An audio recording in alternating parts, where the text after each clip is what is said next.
विद्यार्थी मित्रांनो, स्वागत आहे तुम्हा सर्वांचं महा एक्झाम पॉईंट या आपल्या एज्युकेशनल यूट्यूब चॅनलवरती। जसं की मित्रांनो आपल्याला माहिती आहे, मागील बऱ्याच दिवसापासून वेगवेगळ्या पदांचे वेळापत्रक देखील जारी होत आहे वेगवेगळ्या विभागाचे परीक्षांसाठी।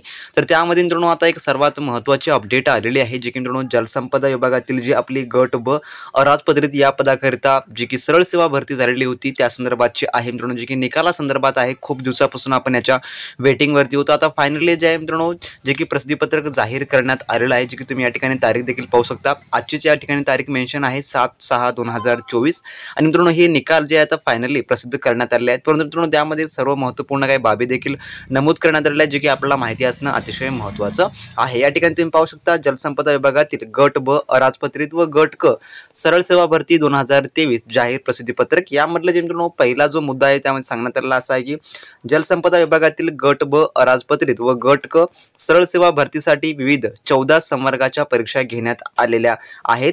सदर पदांसाठीची ऑनलाईन परीक्षा दिनांक 27/12/2023, दिनांक 29/12/2023, दिनांक 31/12/2023 आणि 1 जानेवारी 2024 व 2 जानेवारी 2024 जे की रोजी संपन्न झालेली आहे, म्हणजे की वेगवेगळ्या टप्प्यात झालेली होती। त्यानंतर म्हटलं आहे की उमेदवारांची मार्क व्यू मेरिट लिस्ट, ज्याला की आपण आन्सर की असे म्हणतो, तर ती जी आहे जे की 3 मार्च रोजी या ठिकाणी आपल्याला पाहण्यासाठी देण्यात आलेली होती। त्यानंतर त्यांनी असं म्हटलेलं आहे की सर्व संवर्गाच्या निम्न श्रेणी लघुलेखक पदाच्या जे की वगळून हे जे पद आहे वगळण्यात आलेलं आहे। त्यानंतर म्हटलं आहे कागदपत्र पडताळणीसाठी उमेदवारांची list of candidate for document verification यादी शासनाचे, जे की त्यांचं जे जलसंपदा विभागाचं ऑफिशियली वेबसाईट आहे wrd.maharashtra.go.in या संकेतस्थळावर जे की प्रसिद्ध करण्यात येत आहे। शासनपत्र क्रमांक जे की संकीर्ण जे की यांचा क्रमांक आहे, जे की 27/6/2024 नुसार ठाणे परिमंडळ व नाशिक परिमंडळ वगळून कागदपत्र पडताळणी यादी प्रसिद्ध करण्यात येत आहे। म्हणजे की मित्रांनो तुम्ही लक्षात ठेवून घ्या, जर तुम्ही या परिमंडळामध्ये अर्ज केला असाल ठाणे व नाशिक परिमंडळ, तर हे दोन्हीही वगळून जे की या ठिकाणी जी तुमची मेरिट लिस्ट आहे फायनल डॉक्युमेंट व्हेरिफिकेशनची ती या ठिकाणी प्रसिद्ध करण्यात आलेली आहे। जर तुम्ही यामध्ये जर अर्ज केला असेल या परिमंडळामध्ये, तर यांच्यासाठी देखील महत्त्वाची सूचना आहे, समोर तुम्ही व्हिडिओ पहा त्यामध्ये मी सांगणारच आहे। आणि हा जो आहे जो की निकाल जो की निम्न श्रेणी लघुलेखक या पदाचा वगळून प्रसिद्ध करण्यात आलेला आहे, हे देखील सर्वात महत्त्वाचं आहे। त्यानंतर म्हटलं आहे चौथ्या मुद्द्यामध्ये की सदर यादीमधील नमूद उमेदवारांना गुणवत्ता व नमूद आरक्षणानुसार प्राथमिक स्तरावर पात्र अपात्रता अमजवण्यासाठी केवळ कागदपत्रे तपासणीसाठी बोलण्यात येत आहे। उमेदवारांची कागदपत्रे पडताळणी तपासणी अंतिपात्र ठरलेल्या उमेदवारांचा प्रवर्ग न्याय व समांतर आरक्षणानुसार उपलब्ध पदानुसार सामान्य प्रश्न विभाग शासन निर्णय क्रमांक जो की यांचा आहे त्यानुसार 4/5/2022 जो निर्णय आहे त्यानुसार जे की निवड सूची तयार करण्यात येणारी आहे। म्हणजे की तुमचं डॉक्युमेंट व्हेरिफिकेशनला जरी नाव आलं हे फायनल नसणार नाही आहे, तर संपूर्ण काही तुमच्या कॅटेगरी वाईज किती जागा उपलब्ध आहे, डॉक्युमेंट वगैरे सर्व काही व्यवस्थित आहे का, हे सर्व काही पाहिल्यानंतरच अजून एक अंतिम यादी या ठिकाणी येणारी आहे, यांनी या ठिकाणी स्पष्टपणे सांगितलेलं आहे। त्यानंतर पाचवा मुद्दा जो की सर्वात महत्त्वाचा आहे, तर या ठिकाणी म्हटलं आहे की दप्तर कारकून मोजणीदार कालवा निरीक्षक यांची कागदपत्र पडताळणी यादी महाराष्ट्र शासनाच्या जे की महाराष्ट्र प्रशासकीय न्यायाधिकरण औरंगाबाद यांच्या जे की क्रमांक जी याचिका या ठिकाणी टाकण्यात आलेली आहे, तसेच सहाय्यक आरेखक यांची कागदपत्र पडताळणी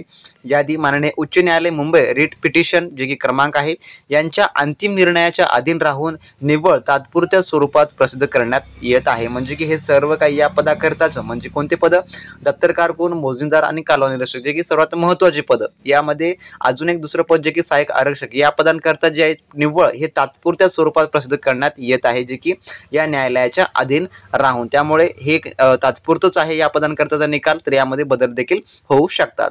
त्यानंतर 6वा मुद्दा असा म्हटला आहे की उमेदवाराने ज्या परिमंडळासाठी अर्ज केलेला आहे त्या परिमंडळाच्या मुख्यालयाच्या ठिकाणी कागदपत्र पडताळणीसाठी नमूद केलेल्या पत्त्यावर कागदपत्र पडताळणी होणार आहे, तरी आपले कागदपत्र पडताळणी जे की अनुक्रमांक जो आहे, जो की जो परिमंडळ तुम्हाला त्या ठिकाणी देण्यात आलेला आहे, तुम्हाला त्या ठिकाणी जाऊन तुमचं संपूर्ण काही डॉक्युमेंट व्हेरिफिकेशन जे की पूर्ण करून घ्यायचं आहे। तर कोणकोणत्या ठिकाणी येणार आहे या संदर्भाचे आणि सविस्तर वेळापत्रक देखील या ठिकाणी दिलेलं आहे, जे की याची PDF तुम्हाला आपल्या ऑफिशियली टेलिग्राम ग्रुपवर मिळून जाईल। टेलिग्राम ग्रुपची लिंक डिस्क्रिप्शन बॉक्समध्ये देण्यात आलेली आहे। आणि ज्या विद्यार्थ्यांना निकाल देखील पाहायचा असेल तर निकाल पाहण्यासाठी देखील आपल्या टेलिग्राम ग्रुपवर त्याची देखील लिंक उपलब्ध आपण करून दिलेली आहे। आणि मित्रांनो त्या ठिकाणी तुम्हाला सर्व काही निकाल देखील सविस्तर पाहता येणार आहे। तसेच मित्रांनो जे आता उर्वरित काही आपले परीक्षा आहेत त्यांचं देखील आता वेळापत्रक लवकरात लवकर येणारे आहेत, त्यामुळे जर तुम्ही तुमचा अभ्यास थांबवला असेल तर मित्रांनो तुम्ही कमबॅक्स करा, तुम्ही अभ्यासाला सुरुवात करा। करा मित्रांनो, कारण का कधीही तुमचे वेळापत्रक हे जाहीर होऊ शकतात. तर अशी होती मित्रांनो जी की थोडक्याची ही अपडेट जी की निकाला संदर्भाची. जर आवडली असेल तर नक्की लाईक करा आणि यामध्ये काही शंका काही असतील